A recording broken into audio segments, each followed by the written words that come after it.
Em um discurso durante a Conferência da ONU sobre Mudanças Climáticas, o presidente da República, Luiz Inácio, comparou o Congresso Nacional a uma raposa cuidando do galinheiro, referindo-se ao marco temporal. A declaração feita durante a COP28 levantou preocupações entre os membros da Frente Parlamentar da Agropecuária. Abro aspas. Ao se alinhar às ditaduras de todo o mundo, Lula sinaliza para a criminalização da produção rural no Brasil, para a fragilização de direitos constitucionais, fecho aspas, disse a Frente Parlamentar da Agropecuária em nota. Pois é, eu acho que meus colegas já fizeram um excelente resumo da situação.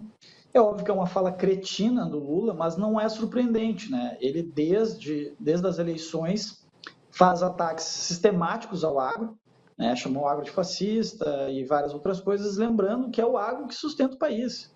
E ainda que as pessoas não queiram entender isso, então olhem por um outro ponto de vista, é o agro que garante a segurança alimentar no mundo, o agro brasileiro, que é o agro mais verde do mundo, como bem colocou o Adra.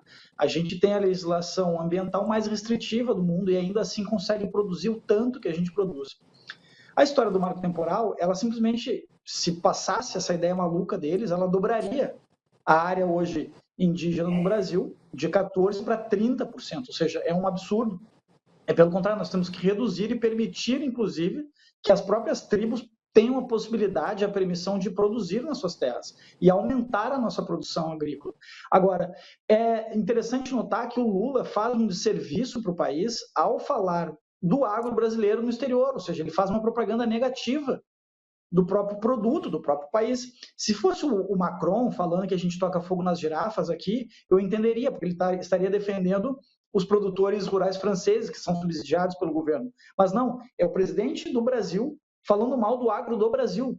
E aí, Anselmo, eu pego a tua fala e eu acho perfeito, parabéns para a CBF, que ajuda a patrocinar o programa, porque é fundamental o agro fazer a defesa dos seus interesses nesse ambiente. Não só, porque assim, nós sabemos a importância do agro, os políticos da Frente Parlamentar da Agricultura sabem a importância do agro, mas vou dizer o seguinte, a opinião pública como um todo não entende isso, porque ela o tempo inteiro o agro é demonizado no Brasil e no exterior.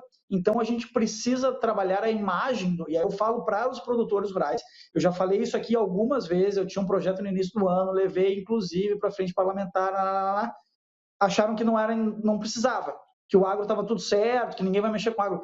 Vejam, é justamente por o agro ser de tanto sucesso e gerar tanta riqueza que eles estão de olho em destruir o agro. Não é que eles querem acabar com o agronegócio, eles querem botar a mão no agronegócio. Então é preciso fazer a defesa do agro intransigente, mas o agro precisa trabalhar também nesses aspectos de trabalhar a sua imagem para fora da sua bolha, para fora do seu público, para que a opinião pública entenda a importância do agro. Em última análise, que a opinião pública entenda que a carne não nasce na caixinha do supermercado e coisas assim, que tem gente que ainda acredita, né? Tem uma coisa muito interessante nessa questão do que o Lula está fazendo, né, em prol de tudo que ele está falando que vai resolver. O presidente que mais anda de helicóptero, que mais anda de jatinho, que mais fez viagens com avião de um lado para o outro.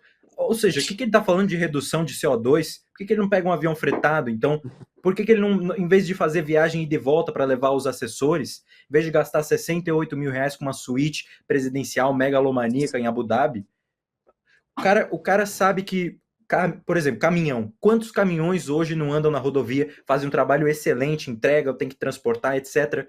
O que reduziria a emissão desse CO2? Trilhos, rodovias, trem, entrega com trem, transportes ferroviários. O que o Lula fez quando entrou? Cancelou a maioria dos contratos que o Tarcísio tinha feito enquanto ministro de infraestrutura do governo Bolsonaro para construir mais ferrovias. Ou seja, o que ele está falando sobre redução de CO2?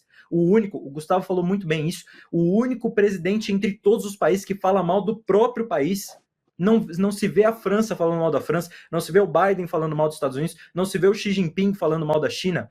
todos os países, quando eles falam, são os melhores do mundo. E é assim que deve ser um presidente de verdade. Agora, o Lula, o cara que não tem nem educação direito, que o presidente do Brasil, que porra que ele sabe de CO2, de emissão de CO2 e como reduzir isso? Não sabe nada, não sabe nada. De segunda a sexta, às 20 horas, horário de Brasília.